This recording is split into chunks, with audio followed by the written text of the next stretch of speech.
give you something to cry about. Yeah. They would be arrested today, wouldn't they? You think Tiger Mom was bad. Whoa, right, okay. It doesn't matter if I'm talking about giving great customer service, working with the generations, or personal branding. My core theme always centers around respect, trust, and value. We call you the can-do kids because you believe you can do anything. You are the most optimistic of all the generations, and that's really good. I just read an article that 37% of you are either unemployed or underemployed. 37% of you are waiting tables right now, or you're not working, but you're not even worried. You're not worried. You're optimistic. You're sure next year you're going to make 50 to 90K. You're living with your mom and dad. They're a little worried about it, right? But you're not worried about it at all. We had commercials. A frying pan comes on the screen. 2 eggs. This is your brain. This is your brain on drugs. We are sorry. Halloween. Oh my goodness. Don't eat that candy. The neighbor could have put razor blades in your milk duds. We're sorry. We love work. And we love talking about work. And we love telling you how much we work. Sometimes we're tired. Women, come on. How many of you, oh my goodness, you walk in, I am exhausted. I have worked all weekend. Now you're telling this to a Gen X and they are not listening. They do not. You know what they think? Well, why? Why? So today when I speak with you, I'm going to talk a lot about branding, and I want you in your minds to divide it into 2 segments. The hotel you're working for right now, your company brand, and your personal brand. Because here's the deal. Everyone that was up here talked about, I've been to the Hilton, I've been here, I've been there. And guess what the one constant is with all the travels that these guys have done? They brought themselves with them to each job. So as you navigate through hotels through the rest of your life, or however long you're going to do this, you're going to be bringing you with you. And you have a brand. And so today I'm going to talk about your brand and developing your brand and hoping that with each hotel that you go to, your brand is in sync with that company brand, okay? And when I go in there, we don't really talk about the company brand. That brand is established. I go in and I talk to the individuals about their brand, understanding what the brand is of the company and then corresponding that brand with you. Your brand is your promise. Your hotel is making a promise to us. It's promising a certain level of service, and that's what we expect. So what makes you different from all the other people that they've hired? What is it about you that makes you different? This is not something that you're going to go, oh yeah, I know what it is, like when you leave here today. This is something that you begin to think about, and it's a process. We want to know your point of view. People say, who reads blogs? People read blogs. People look at YouTube. Here's what I'm learning. Maybe a 50-year-old is having the meeting, but their assistant's in their 20s, and when they're looking for a speaker, guess where they're looking? They're looking on YouTube. And they're picking their speakers, they're picking their clients, they're picking the next big employee through social media. And it really is the way to go. I tell people the train has left the station. Get on it, because it's not going back. Yeah, lots of changes happening, lots of different ways of communicating.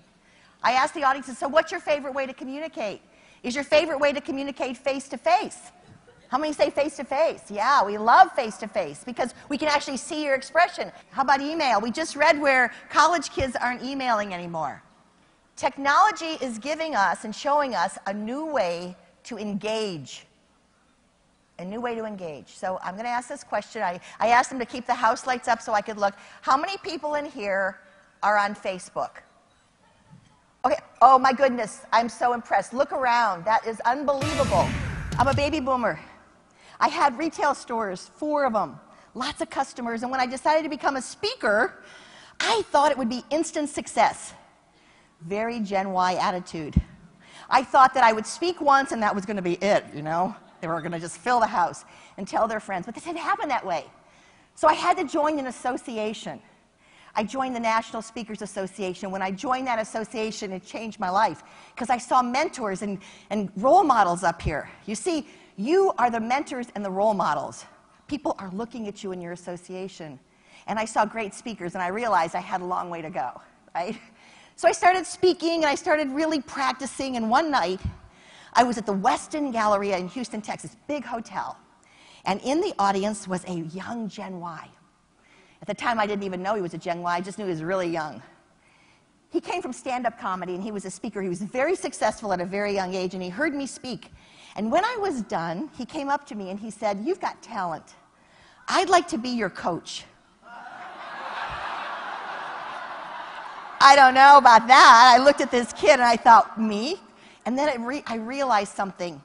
He knew something I didn't know. He had a talent I didn't have. He could teach me something. He said, "Come on over to my house. My wife and I will have you over for dinner." So I went to his house with a notebook and pens and paper, and he kind of laughed when he saw that, and he goes, "We're not going to do it that way."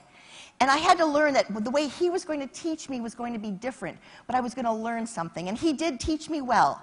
He taught me about interaction and getting the audience involved. And it's not the Karen show, he said. It's your show. And he taught me that we have to, as speakers today, give more, be more, and do more. And I started working on it. It was tough because in the beginning, it's all about you, right? And I started working on it, and our friendship really, really grew.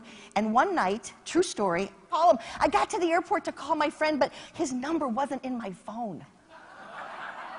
But my sister Patty, she's here today. She brought her in. She's going to help me. My sister Patty, I called her. "Patty, I'm in Minneapolis, Minnesota. I just did a group of hardware people, and I rocked. I rock like a rockin' rock star." And she goes, "Ooh, what's wrong with you? Have you been at the bar?" And we hung up the phone, and here's the deal.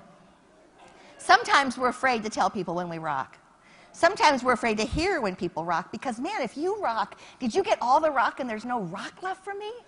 You know, did you get a raise? You got the last dime this company's got. You know? Oh, my goodness, you're getting married. Well, I know you got the last good man. There's no one left for me, right? We come from a place, sometimes we come from a place where there just isn't enough. And here's what I know. I know this because I believe it. I'm out there. Spread the word. Tell people when you do great, because there is enough rock for all of us. Thank you guys for having me. Have a great conference. Thank you so much, Dwayne. Woo, you rock! Thank you. In Minneapolis, Minnesota, doing a hardware convention. They're hardware people. They loved me. It was awesome. They were like hooting and hollering and waving their napkins. I couldn't wait to call him. I got to the airport to call my friend, but his number wasn't in my phone. But my sister Patty, she's here today. She brought her in. She's going to help me. My sister Patty, I called her. "Patty, I'm in Minneapolis, Minnesota. I just did a group of hardware people, and I rocked. I rock like a rockin' rock star." And she goes, "Ooh, what's wrong with you? Have you been at the bar?" And we hung up the phone, and here's the deal. Sometimes we're afraid to tell people when we rock. Sometimes we're afraid to hear when people rock, because, man, if you rock, did you get all the rock and there's no rock left for me? You know, did you get a raise? You got the last dime this company's got. You know? Oh, my goodness, you're getting married. Well, I know you got the last good man. There's no one left for me, right? We come from a place, sometimes we come from a place where there just isn't enough. And here's what I know. I know this because I believe it. I'm out there. Spread the word. Tell people when you do great, because there is enough rock for all of us. Thank you guys for having me. Have a great conference. Thank you so much, Dwayne. Woo, you rock!